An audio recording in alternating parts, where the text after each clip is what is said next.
Welcome to the Toon Show. I'm your host, MC Toon. I love to have fun promoting science and critical thinking. Often I do this by debating flat earthers, anti-5G nutters, and other science deniers on my MC Toon live channel. I also feature pre-recorded videos explaining science in an irreverent way on my Conspiracy Toons channel. Jump on YouTube and find them if you want to check me out there. On this podcast, I feature some live debates that I've already done, and today I have exclusive interviews with Science-y Smarty Pants guys. And today's Science-y Smarty Pants guy is Industrial Nerd. Welcome, Industrial Nerd. Hey, Toon, how are you? I'm great. You didn't know I was going to call you the Smarty Pants guy. No, I didn't. I was surprised. I was like, oh, wow. So this is, we're going to talk about the state of the Flerf, which is, Flerf. Flerf is our term of endearment for the flat earthers.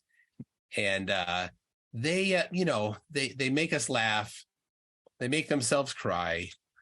And they give us an opportunity to educate ourselves while crushing their soul. I mean, gently teaching them something that they don't know about. Gently, yes. Now, we all kind of have our favorite Flerfs. The ones that we kind of, some people get to be subject matter experts in particular Flerfs. Oh, yes. Industrial Nerd, tell us about your favorite Flerf. So my favorite Flerf is CC from New York, Westchester County. He is my absolute favorite Flerf. He's semi-local to me, and I've been in Westchester County before. And he's just got the hair. He's got the New York feel, the Jersey New York voice, and he's just epic material for non-sensory that's just comical and I'm at a loss for words for him, but yes. He drives around a lot in his car, and he just goes off on stuff while he's sitting in his car driving. Yes, and he goes off on a lot of things, not involving the flat Earth. He's been around walking and criticizing people on mask wearing, along with programming conspiracies of the universe and people. And then every once in a while he'll mention flat Earth in there. Then his wife pops in and says hi in her own special ways. And but yeah, he's local, and he's my favorite Flerf. The best. All right, so the best thing, he was in his kitchen. He does some of these in his kitchen too, and he had a little pumpkin. Must have been around Thanksgiving. He had a small pumpkin, right? And he's like, when I was a kid, they told me that the sun was stationary. Well, not really, probably. He doesn't remember probably much of his education. Well, not too. If you remember the video, he has a 8.5 by 11 piece of paper that he drew with little circles with pen on, and he stuck it into his microwave. So the way the door closed, it would like hold it. So I think he was about to start holding the pumpkin in front of this piece of paper. And then that's when his significant other walked in. Well, he was talking to her off camera. Well, I think at the beginning she was asking one of their kids if he wants cereal, and then the kid responds to yes, and then that's when she started walking over, and then found Chris doing his thing in the kitchen. Oh man! So if you don't know, Industrial Nerd is the CC Flerf Whisperer. I didn't know this stuff. I have not scrutinized that particular video. You just have to listen to it about 100 times and use it 100 times, and then you will definitely know all the little tiny details and nuances in it. All right, so then she comes into camera, and she's like, "You've had all morning." Idiot. She walks by and just mumbles, idiot. And then she says, well, you got all morning. I'm hungry. I'm tired. I got to clean the house. And then she turns on the faucet and yeah, so she's basically just belligerent towards him when she comes out for getting cereal. What an absolute hero she is. So she calls him that on camera, and this wasn't a live recording. No, this was something he purposefully did. Like, hey, I'm gonna post this on YouTube, and it'll he be uploaded the video of his wife calling him an idiot. Like, let's be honest, that happens to any guy that's been married. But you just don't go and upload it. That's the one exactly. But if you look at his videos, that one has the most views. That is the most viewed video of his. That is probably the reason for, I think he's up to like 3,000 subscribers now. But that is the reason why he's gotten such fame. But, you know, Chris. I wouldn't do that. I'd retake it. So, there's a concept in Flat Earth that there's these different flat earthers that then have like their sub flat earthers. It's basically a big pyramid scheme, right? You got at the peak, you got the original OG Flerf, the granddaddy of them all, which is Samuel Rowbottom from England in the late 1800s. But then you've got all these little mini pyramids, and you can tell who they follow by how they talk, and we call the guy at the top of the mini pyramid the Papa Flerf. And you know that and a Flerf knows, actually they don't think they know use this term. You just said, but they know that they have reached some level of success in Flerfdom when they have their own Flerf kids, and they would then, you know, have this one be their Papa Flerf.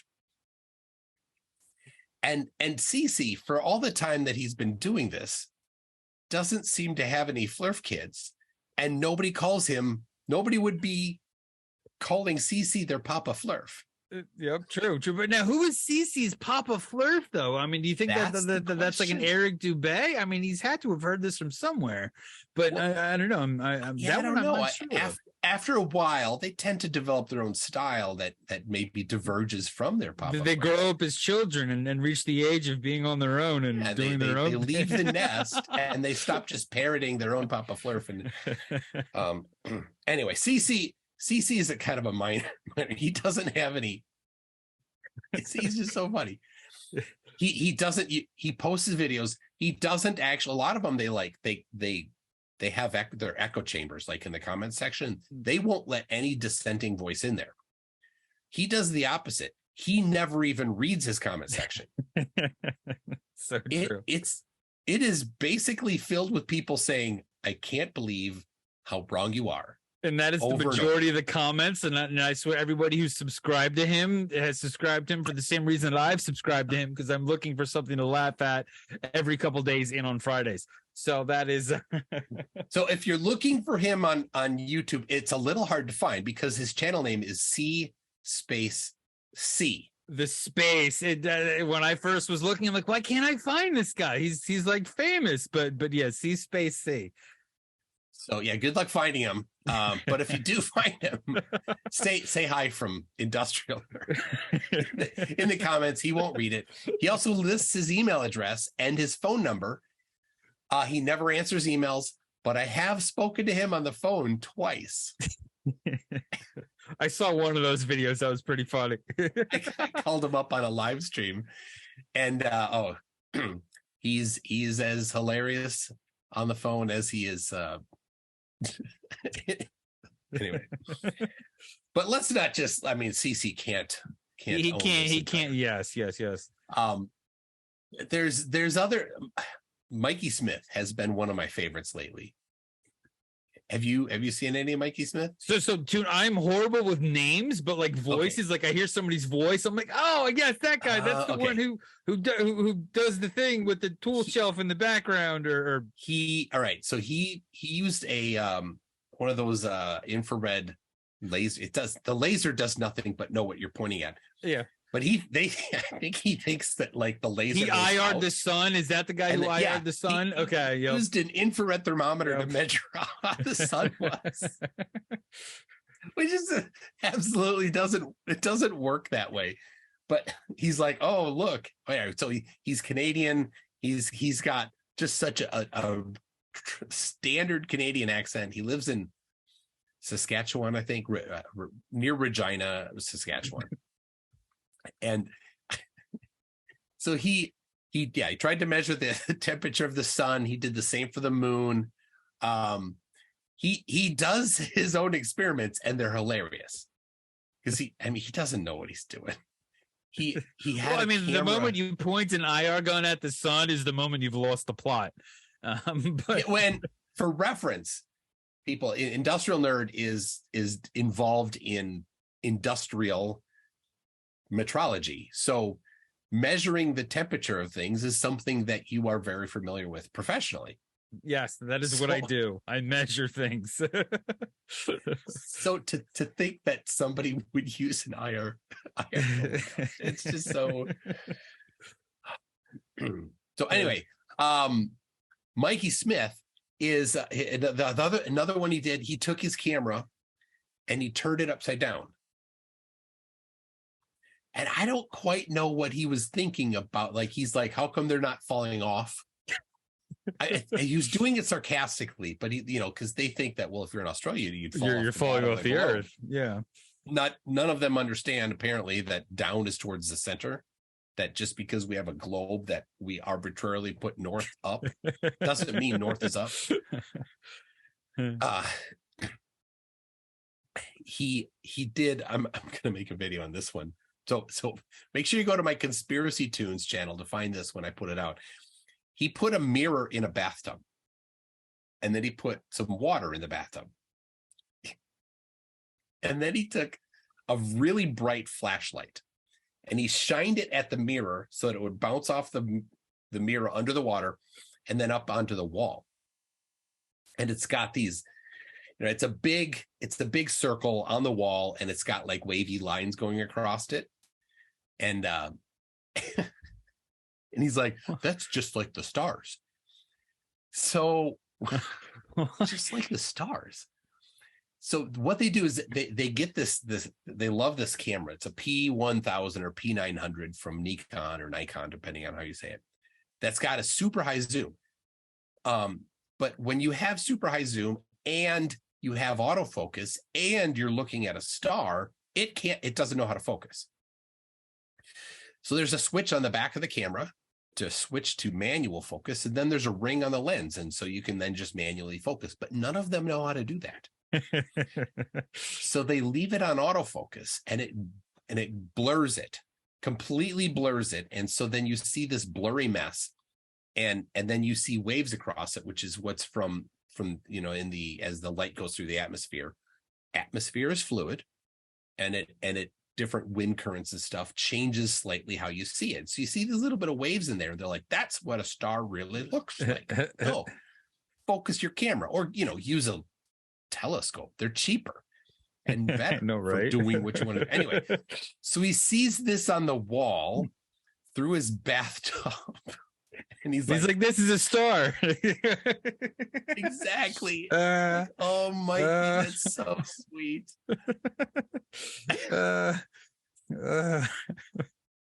Yeah, so I got that one. I'm gonna do a video on. It's gonna be. That's a good one. You gotta love the dumb Flerf experiments, though.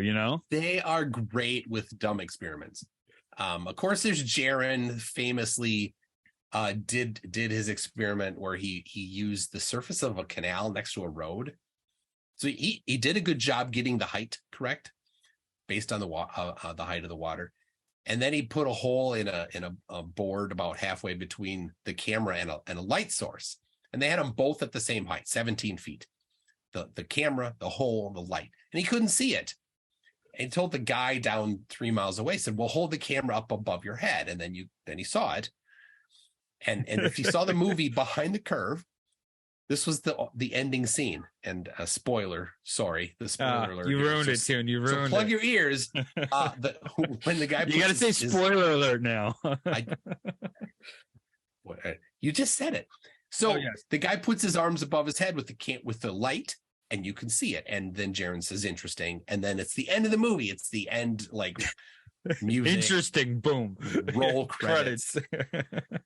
And so it was an experiment that has been analyzed for a few years in different ways. But I recently did one where I actually went over the numbers on it, and it's not good for flat Earth. Well, see, too, those are good experiments. We need like the third grade level experiments, like David Weiss. Oh, geez. Whenever he's on and presenting his flat Earth information, he has all these silly little experiments, like, oh, let's watch this coin go back behind this edge, and this is like the sun going over the horizon. So I think David Weiss, or we often call him what Dearth. Well, yeah, so he calls himself Deep Inside the Rabbit Hole, which is DATRH, not DIRTH, but everybody swaps that Dearth. R and T. It's Dearth. Even flat earthers call him Dearth. So much easier to say, but I think he's got the most like silly experiments. With all the, I don't know, I haven't watched him in a while, because I mean, these little things are just funny. Like, oh, how cute! Look what he's trying to do. Oh, look at that! My kids did that in third grade to so what? Yeah, one thing they do, and he likes to use this is people will take a table and they'll take the camera down off the table where you can see the edge of the table with the camera, right? And they put a coin right on the edge of the table immediately above the edge. Well, you cannot see the top of the table. But, if you go to the ocean, you can see the top of the ocean, right? You can see the surface of the water. But on this table, you can't. The camera's too low.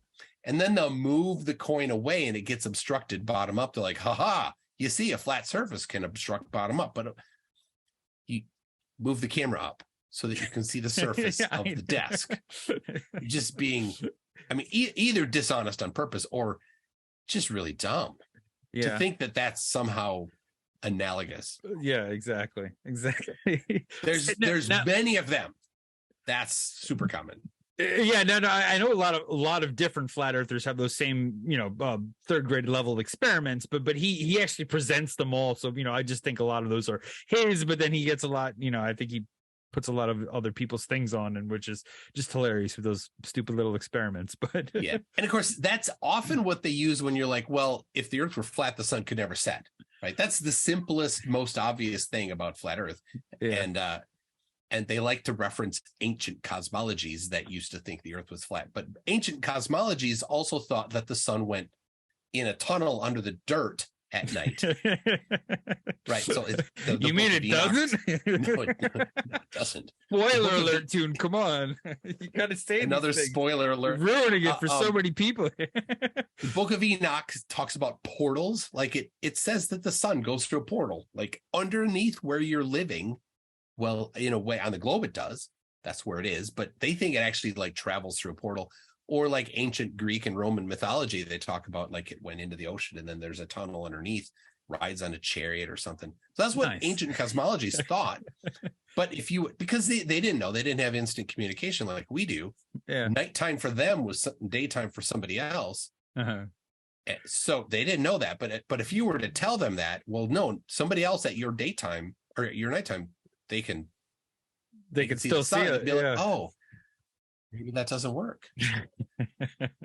That's all it would have taken for anybody, who can handle basic geometry.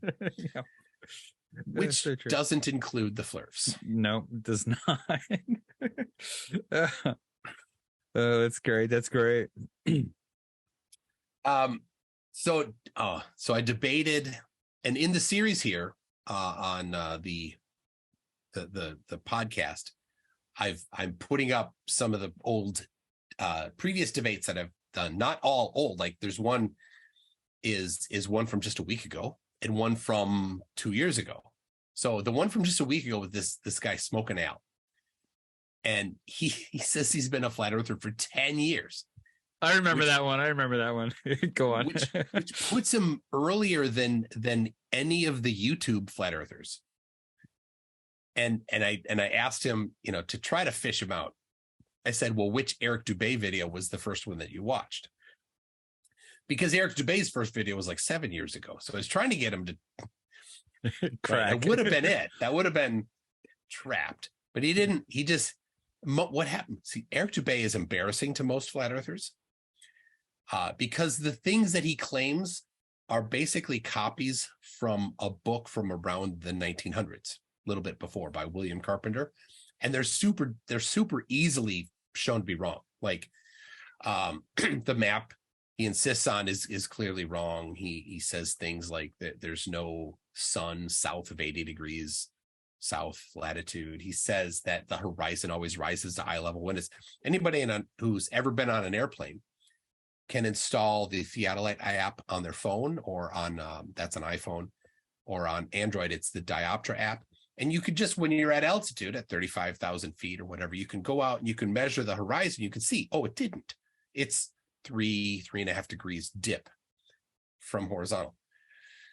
So they tend to try to distance themselves from Eric Dubay, even though most of them, I think, got into flat Earth by watching Eric Dubay. Eric Dubay, the Papa Flerf for a lot of them. He is certainly the Papa Flerf. He was like 2014, November. So it's 2023 right now. So if the Smoke and Owl was 10 years, that would have been pre-Dubay. Oh, that's pre-Dubay. That sounds like a kinky French word, pre-Dubay.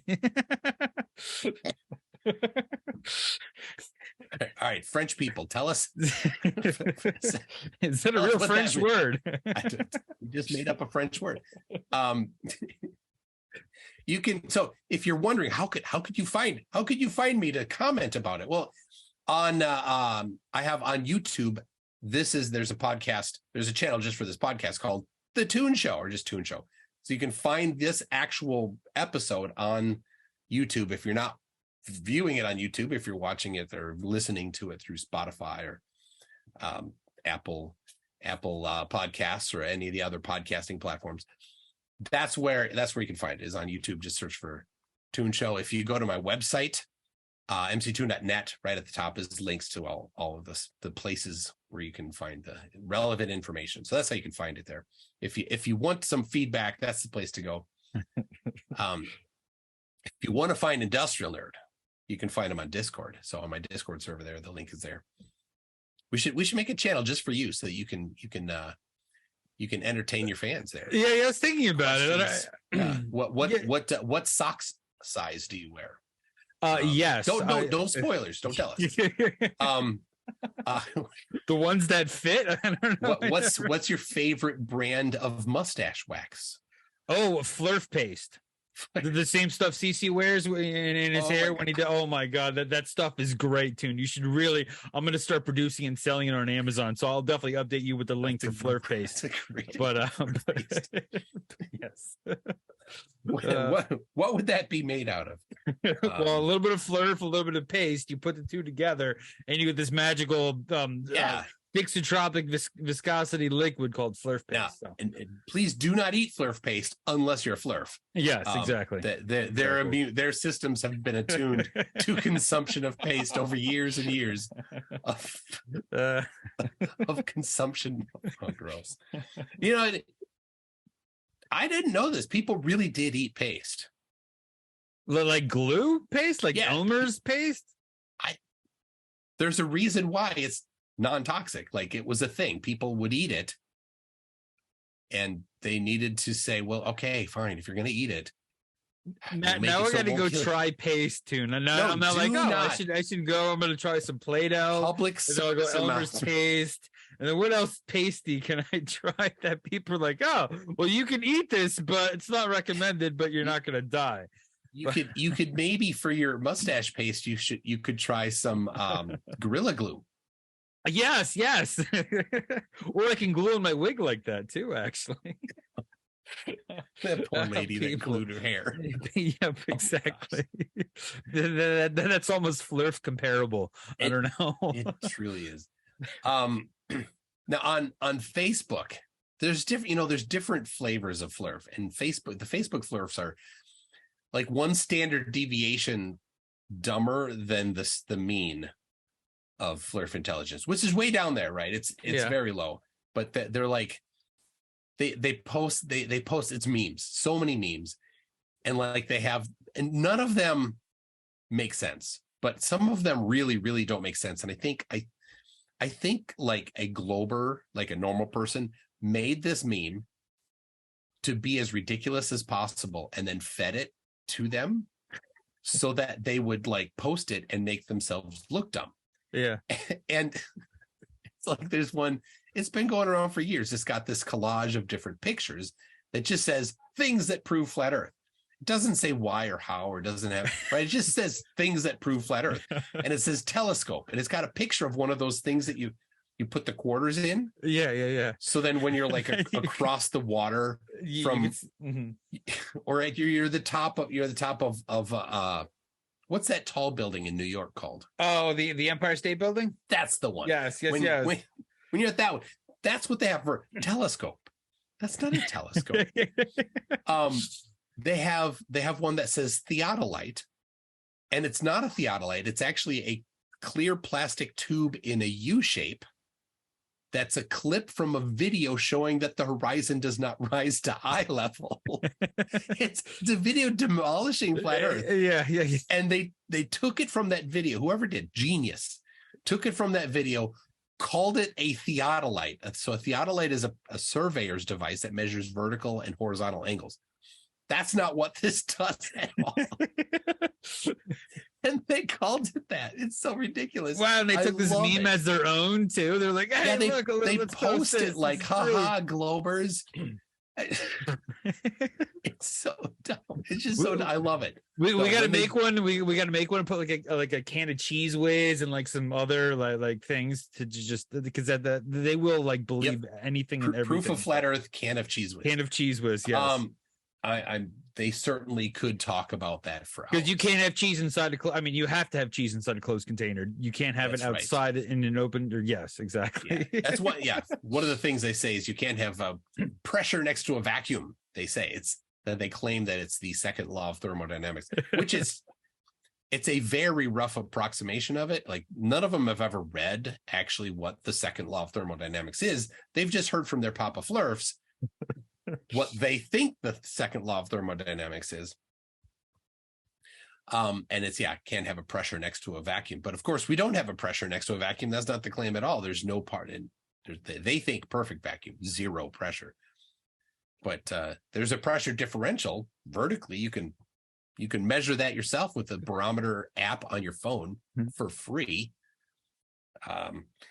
And a lower pressure is a vacuum in relation to the higher pressure. So you can have them next to each other. You can measure it yourself. Exactly. But they don't know. Second law of thermodynamics. Second law, huh? But they'll take that law, but ignore other laws, like the law of gravitational attraction. Like they're like, that's not a law. Well, that's a theory. It turns out it is a law. And you know what? Whenever you hear them talk about gravity and they claim that it's only a theory, you're like, well, send the citation. Well, yeah. But too, they call it gravity with a B. That's how they define or say gravity, as it grabs you and then pulls you down. Yeah. So it's a trap. When I ask them for the citation that says gravity is just a theory, it's a trap because I know what they're going to go find. They Google something, they take the overview of the first hit, they screenshot it and send it to you. That's all they do. They don't read the article. But when you click into the article and read it, the very first line says, this is a satirical view of what would happen if people interpreted what a theory is incorrectly. Their own citation contradicts them, which is also known as the first law of Flerf. Oh, yes. To explain to us the laws of Flerf. There's three of them at the moment. The first law is that Flerf citations always contradict the Flerf. Now, not if they're just citing another Flerf, of course, but like real citations when they're trying to say, oh, well, here's a study, here's a measurement, here's a paper, here's something by a science website that never supports them. Right, they just read like one sentence, or they'll just take a couple words out of a sentence. Yes, they'll look at some NASA document talking about the flight characteristics of something that they did, and ignore that on almost every page it talks about gravity. It talks about the sphericity of the Earth. They're like, oh, but there's this one sentence. One sentence that if we take it a certain way, that will prove what we're saying. Yeah, sorry, I didn't. Yeah, you need to read the whole thing. So that's the first law. The second law, there have been, as long as these modern Flerfs have been around, since row bottom in the late 1800s, there have been challenges. Flerfs have always had typically monetary challenges, where they're like, prove the earth is a globe and I'll give you $5,000. Bitcoin. Yes. So the second law the second law of Flerf is that all Flerf all Flerf challenges are fake. And I'm like, well, what would it take to actually have a legitimate challenge, right? There's a few things that you would need to have for a challenge to actually be legitimate. You need to know that they have the money. Yeah. And you really should have the money in somebody else's hands, right? So in escrow, typically they don't even have the money. There was $100,000 Flerf challenge to do some navigation. I won it. Now you're saying, where's the money? Where's the money? There's another one, $250,000 challenge, some guy in Turkey, to just show a video of the earth rotating in space. So I did. And his answer was fake. Like, okay, well, did you analyze it? No. So, all right. So first thing you need to do for a real challenge, you have to have the money for sure. Yeah. And it has to be in escrow, because if it's not in their hands, they're just going to say, nope, not paying.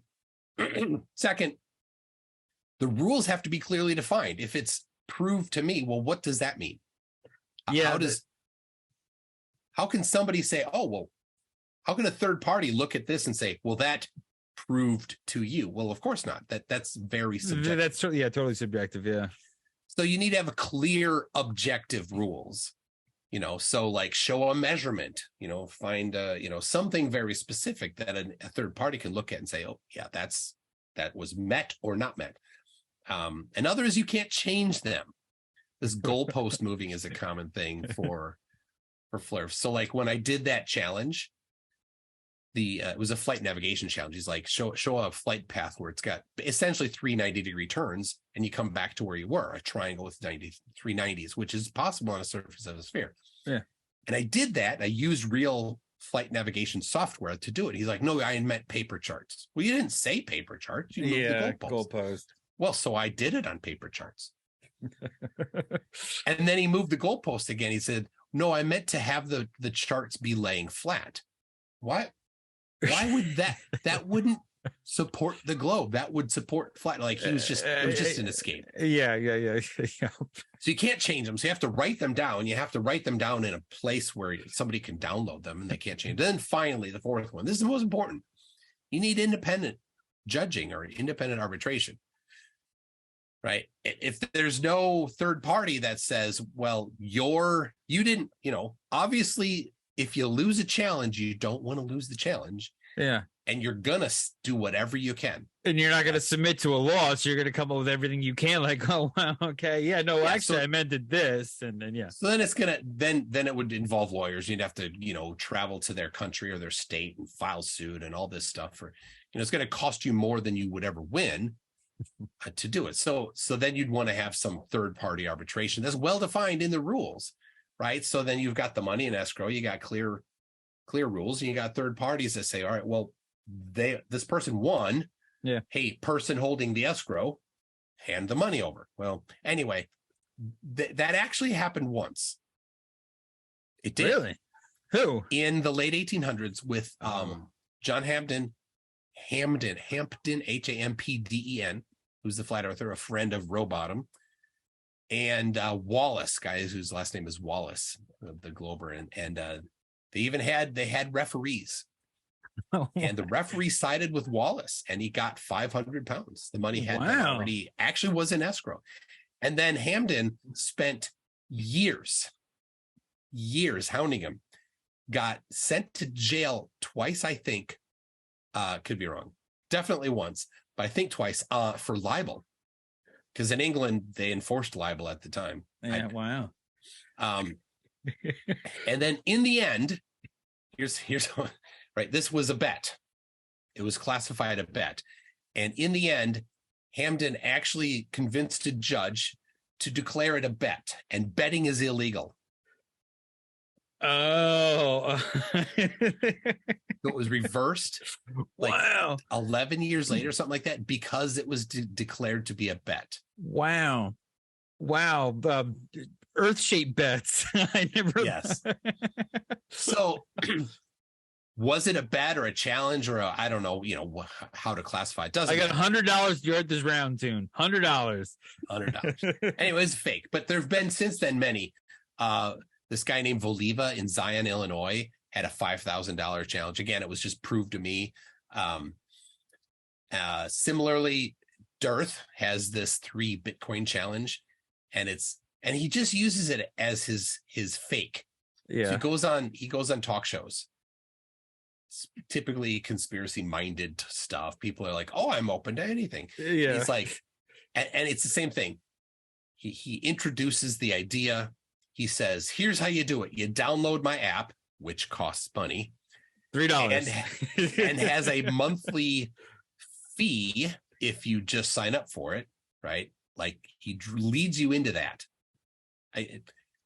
There's ways around it. Like I have it, but I didn't pay I don't have the subscription. I paid $3 for it, but I don't have the subscription for the messaging. So yeah. So anyway, so he goes on these shows and he's like, "Here's how you do it. You download the app and you watch." He's like, "Watch a video every day for 20 days. And if still you're not convinced, you'll be convinced. Then you prove to me Earth is a globe.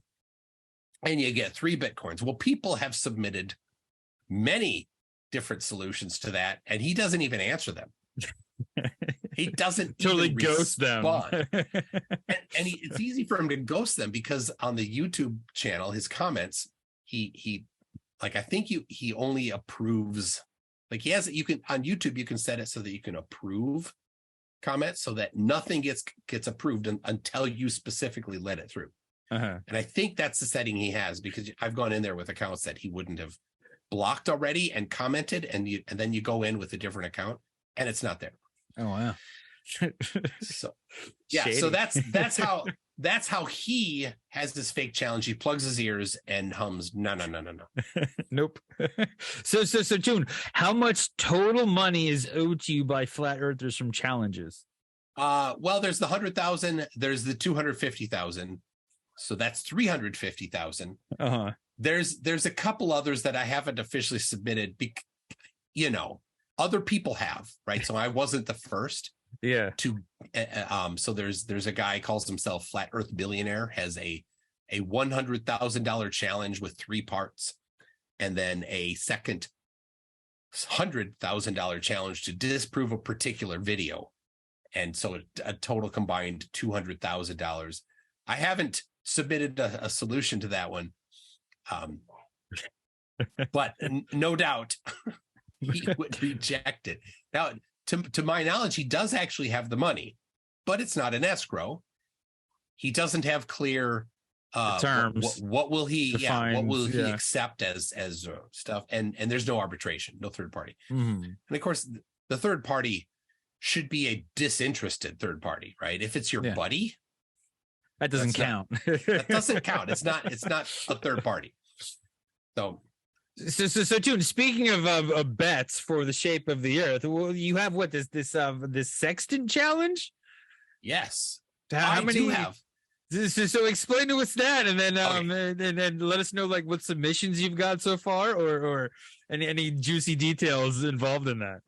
All right. Well, so there's a group of flat earthers, where the group is the Papa Flerf is Nathan Oakley. So they and so this group with Papa Flerf at the head says that celestial navigation only works in flat Earth. They've made that claim, and they spent a year every day just pounding that claim over and over and over. And so, of course, you'd expect that they would go and they would show the process of how to do celestial navigation using flat Earth. Well, it turns out they didn't. At no time did they actually show how to do it. There was a guy on the panel who bought like basically all of the celestial navigation books that you could buy. He went through them. There's a large number that he bought. And of course, if you read any of them, you'll see they talk at length about the Earth being a globe. But none of them say how to do it on flat Earth. And so after a year, more than a year, never had they shown the process to do it. Of course, and I knew this, I mean, we all know this, but what they do is they do things like they say, well, you can't have an elevation angle. They say this, it's wrong. From a sphere. Well, of course you can. So when you use a sextant to measure the angular elevation of a star, you have one part you're sighting against the horizon and one part you're sighting against the star. That gives you your angle. And you don't actually want that particular angle. The angle you want is the angle from zenith. So zenith straight up. So you actually want the angle down from zenith. Well, you can take the horizon angle measurement and subtract 90, and that gives you the zenith measurement. It's a rough way to do it. There's corrections like if you're well above the water's surface, then you need to subtract the dip of the horizon, which doesn't work on flat Earth. The horizon wouldn't dip. Anyway, so that just the fact of doing that little bit of math, they claim somehow can only happen if the Earth was flat, which of course, if you know just elementary geometry, you'd know that that's not the case at all. You can measure an angle standing above a curved surface to the edge of that curved surface. Not hard to do. Anyway, that's the essence of their claim. If it were true, then they could do celestial navigation. So I did this. I'm like, I'm going to do a challenge and I'm going to do it right. I'm going to match all 4 of those criteria.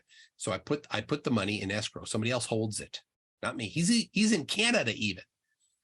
It's Bitcoin. I did it as Bitcoin. It's 0.4 Bitcoin, but the prize is $10,000. Or if the value of Bitcoin is below $10,000 for 0.4 Bitcoin, then they get all 0.4 Bitcoin. So it's number 1. Number 2, I wrote the rules. The clear rules are show the process for doing celestial navigation using just flat Earth. And here's the measurements taken by a certified celestial navigator, a professional that does it. So that's number 2. And then send me the process. I'll work the process, make sure it gets the result, and then I will give you another set of measurements that you don't know about. Use the same process, right? Because if they gamed the system somehow by inventing a process that works just for that one observation, you could conceive a way to do that, right? But not for a second one. It's not repeatable, yeah. Yeah, so when celestial navigation is really used, you don't know where you are. It works all the time anyway. So it works for all locations. So this has to work for all locations anyway. So you have to present a process, run it twice. The second one you didn't know before you sent the process, and get the location within 25 miles. And that's a pretty wide margin of error. Good celestial navigators get within 5 miles. So do that. So the rules I wrote down, they're on my website. There's a SHA hash of that. You can download them. You can look at the hash. I can't change it later without you knowing that the hash changed. And then there's the independent process is that a panel of 3 professionals that have done celestial navigation, have some sort of certification. They're teaching it, or they've done it professionally and are still doing it. So I pick one, they pick one, and then a Reddit thread would pick the third. So I hardly do anything on Reddit, so it's not even in my favor to go to Reddit. Anyway, that's the independent panel. I've had the total of 3 submissions. Oh, tell us. So the first was by a flat earther that and if you read the rules, they're on my website at mc2.net. If the important part is that you can't assume that light does things that goes against how it's been measured to go. So you have to just show that light does things. So, he assumed that light bends in ways that it just doesn't bend, that it bends up all the time instead of bending down, which is the normal case. And so that's one part of it. The other thing is he used the radius of the Earth for distances. So one nautical mile is based on a portion of the circumference of the globe. Yeah. So it's a bit of a problem to use a nautical mile because it's derived from the globe. And then he plotted it on a map that is a globe projection map. So it kind of had three parts to his failure. And he agreed in the end. He's like, well, yeah, I didn't meet the rules. I think it's funny, though, because he really wanted to. He was hoping I would accept Yeah. But he had to use the globe for it. Yeah, which totally defeats the point of your challenge. So he admitted that the Earth is a globe in it. Win for the globe again, I guess. So the second guy was not a flat earther. So, all right, the first guy was Brian Leakey. Flat earther, goofy guy. The second was a guy named Trulon, and he's not a flat earther. He thinks the Earth is a globe. But he did it through coordinate transforms, which I specifically stated in the rules because I knew people might try it, that it doesn't work. You can't just do coordinate transforms.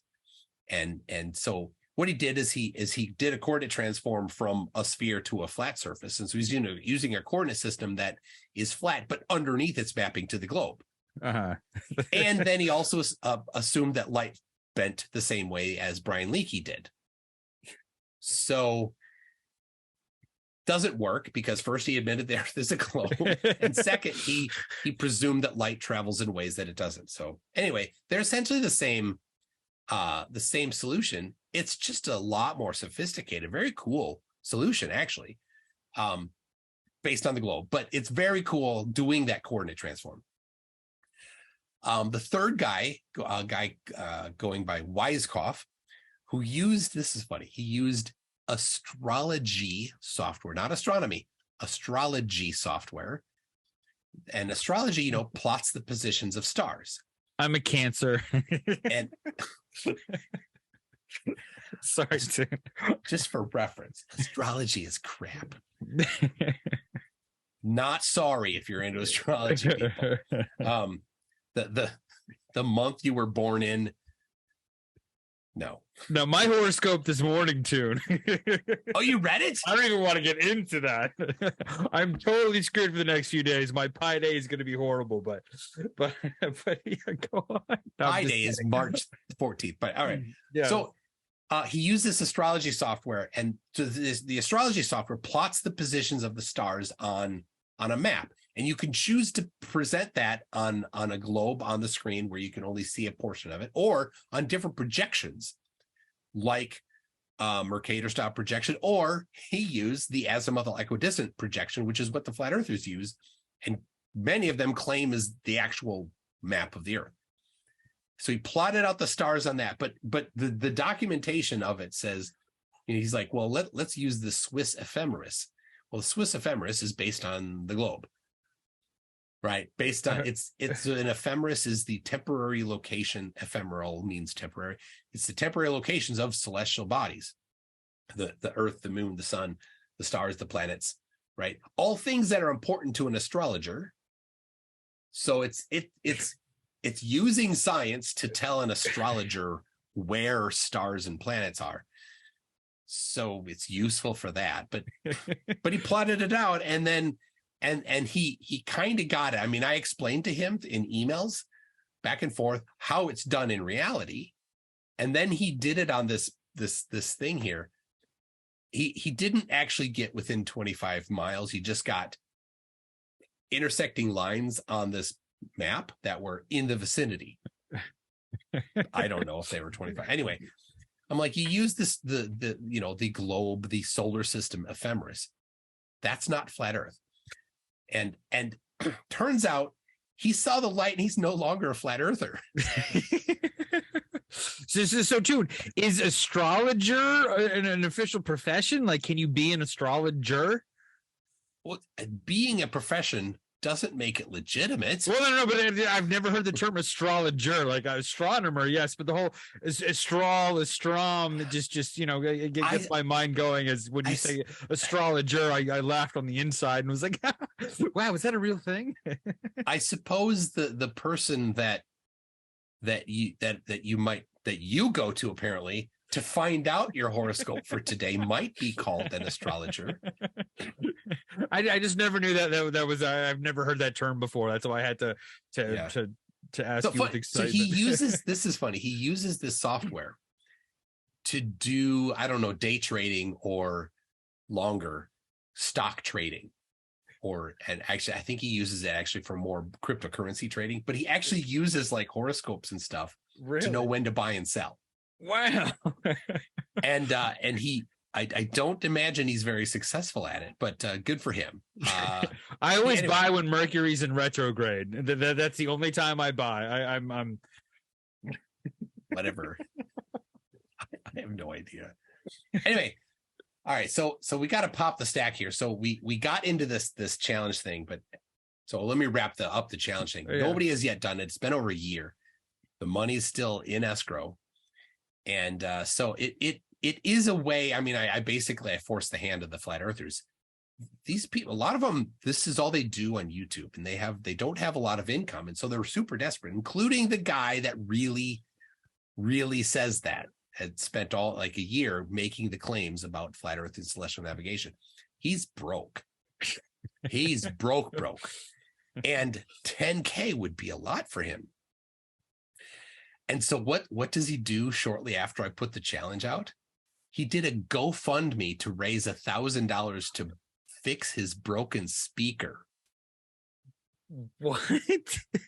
He used to be an audio salesman in an audio store. So he has these high-end tastes for audio. So this is a B&O speaker, I think. B&O, B&M, I don't know. It's a high-end speaker. Yeah. And it broke. And he needed to have it fixed. And I'm like, hey, 10K would do it. Go ahead, submit your challenge. And all he did is he can't do anything, right? He just copy paste the same thing over and over again, making claims about geometry that are wrong. Yeah, it's been a year. It's just sitting there. So flat earthers listening to this, or people listening and saying, hey, flat earthers. So he never fixed his speaker? Like it's still a thing? He still has a broken speaker? This money is there. And his gullible followers, rather than going to him and saying, why don't you just do the solution? They gave him money. Now, I want to tell you, my earbuds, these were $30, and they're in bad shape. I need to replace them.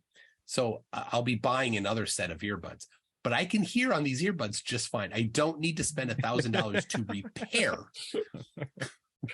I'll just buy another set of $30 earbuds. He could use earbuds to do his show because he's not even on screen. That's the other thing. Nobody sees him while he's on screen talking. He could do it with earbuds. Yeah. No. Well, he needs another $1,000 for a camera now, too. So he's got to get his tech set up, and he's going to go fund me for that, and work on some challenges here. Since then his computer's broke. He did a crowdfunding of that. The amplifiers for his high-end speakers, he has a separate amplifier for each channel, and they're like multi-$1,000 amplifiers. And they break, right? These high-end equipment stuff, they're not high volume stuff, and you don't just send it back for warranty. Yeah. So no, he's no longer a flat earther? No, the Papa Flerf, that's the Nathan Oakley. That's Oakley, the celestial navigation one. He still is, yes. Gotcha. Okay. He's the broken speaker guy. The guy Wisecoff, that's the astrology uses astrology to buy and sell stocks or Bitcoin or whatever. His speakers work. that guy isn't. Yeah, that guy's no longer a flat earther. Gotcha. So he kicked around for a while after he's like, yeah, that was dumb. And I haven't seen heard from him for a while, but good for him. He escaped. He's moved on too. All right. Now we wrap that up. Pop the stack to the third law of Flerf. Yes. So the third law of Flerf is that Flerfs have a dual standard of evidence. They are pseudoscientists when looking at flat earth evidence. They'll take anything, any crap at all. The quarter on the edge of a table where you can't see the top of the table. They'll take that. But they're science deniers when it comes to globe evidence. Oh, look, here's No. exactly. Here's an actual experiment that people really did. It took some real money. They spent years doing it, setting it up. Here's the long description of how they did it. Here's 12 other versions of it done by other people, different countries, different times, different political situations. They'd be like, nah.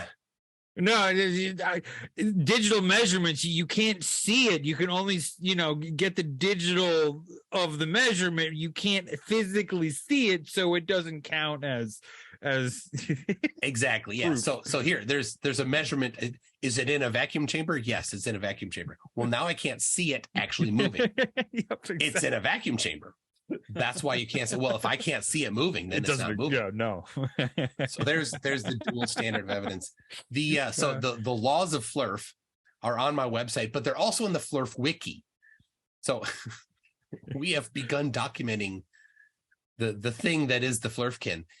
There's a Flerf Wiki. If you just Google Flerf Wiki, you'll find there's pages for different Flerfs, including CC, and we're trying to get where there's different subject matter experts for each particular Flerf, and Industrial Nerd is the subject matter expert or the SME for CC. CC, yup. So congratulations on that. Thank you. You have done a great job tending to CC's page on the Flerf Wiki. It is a masterpiece. Yes. It took some time, and it took a lot of watching of his videos, all 4 years worth of irrelevant videos with a few interesting things coming in and out. But yes, it was very exhausting. But so anyway, the Flerf Wiki has the laws of Flerf on it, and some examples of them, in addition to documentation on the different Flerfs. So. It's a great wiki, though. I've learned a lot from that wiki. Like I said before, I'm horrible with putting names to people, but then you can look at the name, see the face, and there might be like a video link or some greatest hits, and it's great. And you can see what Flerf is a urine drinker or not. So that's a very enlightening. Yeah, there's two possibilities for some reason. They like to drink urine. There's a disproportionate number of them that drink their own urine, or even like to do urine enemas. Not kidding. What? Wait, which Flerf is urine enema Flerf? Santos Bonacci is all about Santos. The urine enemas. Oh wow, Santos is a urine enema. Wow. Oh, he drinks it. He drinks it too. Yeah, no, I figured that one, but I never knew. I never knew the urine enema was. Did you update the wiki with that tune? Because that is gold there. and they also they don't understand medicine, so things like they will boldly claim that some particular thing will heal all ailments. Right? It's snake oil from the beginning, because the original OG Papa Flerf was Samuel Rowbottom, who traveled around southern England selling his snake oil. Seriously, he claimed to be a doctor. He's not. He had some phosphorus thing that is guaranteed to have you never die. Weird, he's dead. A doctor claimer like Kent Hovind. Yes. There's enough fake doctors around. No, I think Santos is by far the absolute most crazy Flerf. I mean, if you look at some of his things and the way he interacts with people, he gets totally irate and then calms down, then gets totally irate, and then I think he's probably one of the more entertaining ones to view in public. If your ears are not sensitive to vulgarity, go listen to him go off on. He called me on Facebook, and I recorded it, and I just uploaded it. I got to get the link to that. I got to find that. It's on my Conspiracy Tunes channel. Okay, and it's just I'm basically just let him go. Every once in a while, I just pepper in to like put another quarter in to start him up again. Yep. And it's just this string of insults, and vulgarities and off the chart sick stuff. And the thing is, he's a spiritual leader. Like, he invented his own religion. And apparently this religion that he owns, that he invented, It's totally cool to do that. You're allowed to degrade people's mothers and say bad words all the time in public. He did refer to her more than once. Oh, so it's not just your mother; it's everybody's mother who he talks to. Yeah. So basically, if you disagree with him, he's going to talk about your mom. That's it. Oh man! But not in the way that people often talk about your mom. No, it was funny. I was watching this one video. Santos and Dearth were in South America, and they were presenting some flat Earth stuff. Mexico, yes. North America, the southern part of and Mexico. Geography lessons are later. But yes, so Dearth was trying to kind of disassociate himself from Santos because that's what it seemed like. I mean, the subtle hints like, oh wait, hold on, Dearth isn't egging him on. He's just kind of like moving his chair back and just being like, yeah. But the interaction and the awkwardness from Dearth was extremely funny really? when Santos started going on his things. I don't know, maybe it's just like subtle hints that I was getting, but I found that amusing and like, oh my God, I'm so embarrassed for Dearth. He's sitting there with Santos and Santos is talking about snake oil and other flat Earth related stuff and totally making them seem like idiots. But that was funny. Dearth is a bit non-religious-y. Mm-hmm. I think he's from a Jewish heritage, and most Flerfs are like religious Flerfs are like this Christian kind of version of something, but not quite, not really. I don't know. No, dude. We need a Flerf lexicon. So like a dictionary for Flerfs, because all these different words are like religious Flerf and gravity. So I think we need to put like a dictionary section in the Flerf Wiki to kind of define these commonly used words by Flerf. So words they use and words we use. Yes, the equivalent. So it's kind of like a Google Translate, but like from That's a great idea. Well, that's a good page to be on the Flerf Wiki. The cool thing about the Flerf Wiki is anybody can edit it. So if you're listening to this and you want to be the one that owns the Flerf lexicon, you can. You can. We will call you the official Flerf lexicographer. That is the title you will have. Make sure you spell it right. Well, that was funny as hell, dude. I'm sorry. That was. Make sure you spell it right. Say it again so that. Can you say it? Can you say the word twice in a row that you just invented? No, I can't. I totally forgot it when you said make sure you spell it right. That just blew my brain. Flushed. I'm like, wait, hold on. Let me go to my lexicon to figure out how to spell lexicographer correctly, and then that just you got it lexicographer. All right, well, it's time to wrap up here. Thank you for listening to this podcast. If you would like to hear more, you can find me on YouTube, MC Toon Live, or Conspiracy Tunes, or this particular podcast is on YouTube at Toon Show. Industrial Nerd, do you have a channel yet? No, I don't have a channel yet. I mean, I have like a YouTube channel, but that's just, I don't know. I don't have anything really on it. That's just me being industrial nerdy. You made a great video that's not yet public. It's fantastic. It on CC. It's hilarious. That's coming out. Anyway, so if you want to find me, you can find me on mctoon.net. All my links are there. Industrial Nerd, you can find on my Discord server, which is linked in the links as well. You can find, if you liked this and you want to hear more and you want to support me, you can go to patreon.com/mctoon and find me there. That's one way, but no need. Just watching this, and if you subscribe on YouTube, give me a thumbs up. That's awesome. This was season 1, episode 0 of the Toon Show. Be sure to follow us, and we'll see you next time.